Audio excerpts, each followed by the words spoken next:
nanginginig ang kanyang buong katawan. Dalhin na natin siya sa ospital. Mabuti pa, Ernest. Iangkas na muna ninyo si Suzette sa motorsiklo. Alalayan mo na lang para mas mapabilis tayo. Kukunin ko ang kotse para maihandad doon na natin siya isakay papunta sa ospital. Sige po, Manong Tino. Oo, sige. Sasama ako sa ospital. Kami na muna po ang maghahatid kay Suzette sa ospital. Maghanda na lang po kayo ng mga kakailanganin niya. Tsaka kayo sumunod doon. Tama po si Ernest, Manang Gloria. Tayo na po muna umuwi. Sige, Divina. Tayo na. Kasalanan ko rin po kung bakit nahulog si Suzette. Nakarinig ako nang itulak niya ako kaya nawalan siya ng balanse. Mabuti na lang at nahawakan ko siya sa isang kamay. Huwag mong sisihin ang sarili mo, Divina. Hindi mo kontrol ang naging sitwasyon. Naniniwala ako mabait ang Diyos. At hindi niya hahayaang may mangyaring masama sa anak ko. Anak ninyo si Suzette? Pero ang sabi ninyo, patay ng inyong anak. Paano na Iyon ang natuklasan ni Ernest. Sa nakita niya mga dokumento sa lalagyan ng mga papeles ng kanyang mga magulang. Bago pala namatay ang asawa ko. Dahil sa pagsabog sa plantasyon, nagawa niyang ihabilin si Marie Suzette sa mag-asawa. Nagkamali ako sa pag-aakalang kasama rin niyang namatay ang aming anak. Kung ganun, kailangan pong malaman ni Suzette ang katotohanan. Anong ginagawa niyo rito? Dinalang ka namin ni Divina ng pagkain. Siguradong gutom ka na. Ang haba nga ng tulog mo. Kaya kumain ka na muna, ha?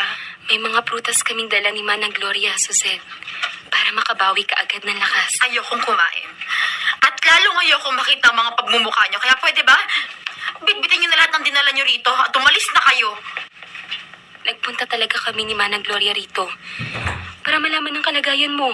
Saka kung ano pa yung kakailanganin mo rito na pwede naming dalhin bukod pa sa mga pagkain.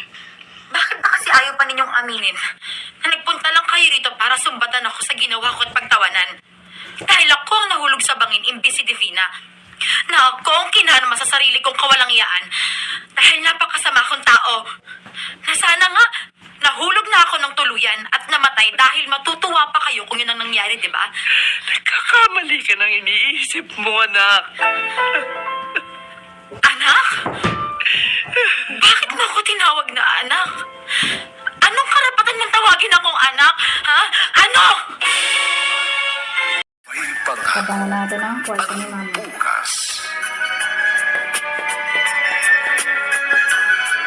CR.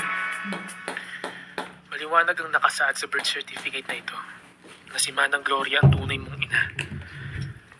Pangalan niya at pirma niya ang nakalagay rito. Patunay rin ang sulat na ito na pirmado ng iyong itay. Tapos, sampay Ang naman natin iabilin yung ka niya ating kina Mama at Papa pinaraya. bago siya namatay. Hindi totoo yan. Hindi na matanggal. Paano ko magiging isang ina ang taong mortal kong kaaway?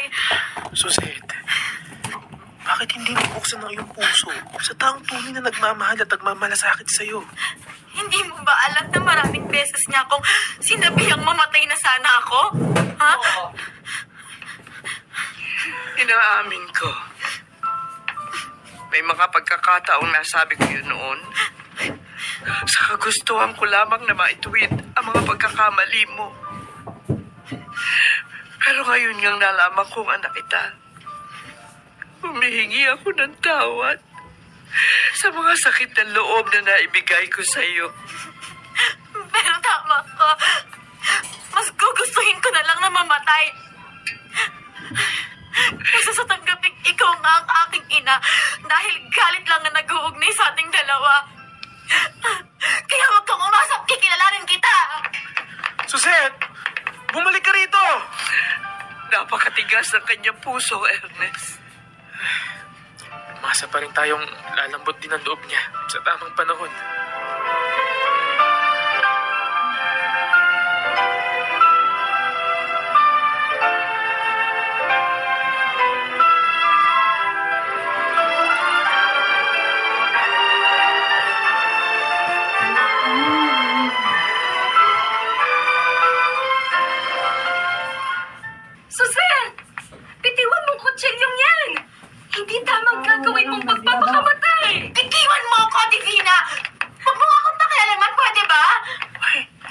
Divina at Suzette, para nag-aaway.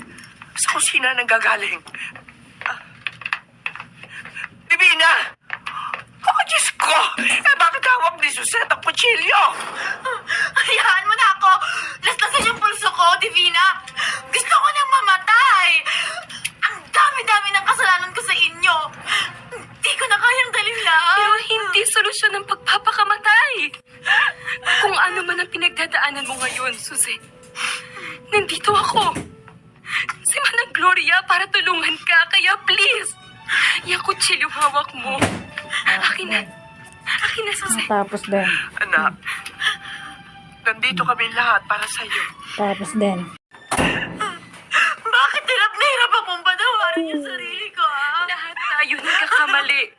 Huwag mo wakasan ang buhay mo dahil lamang sa iyong mga maling nagawa. Pinto. Pag-aralan mong patawarin ang sarili mo at bigyan ng pagkakataon. Paano? Paano?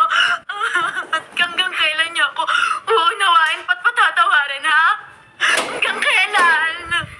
Makinig ka sa amin, anak. Hindi ka namin iiwan. Tutulungan ka namin muling mabuo ang iyong mga pangarap. Church naman natin. Pagtatapos kayo ng pag-aaral, Divina. At sama-sama nating haharapin Church naman natin sa ang cellphone. buhay. Dahil may pangako ang bukas.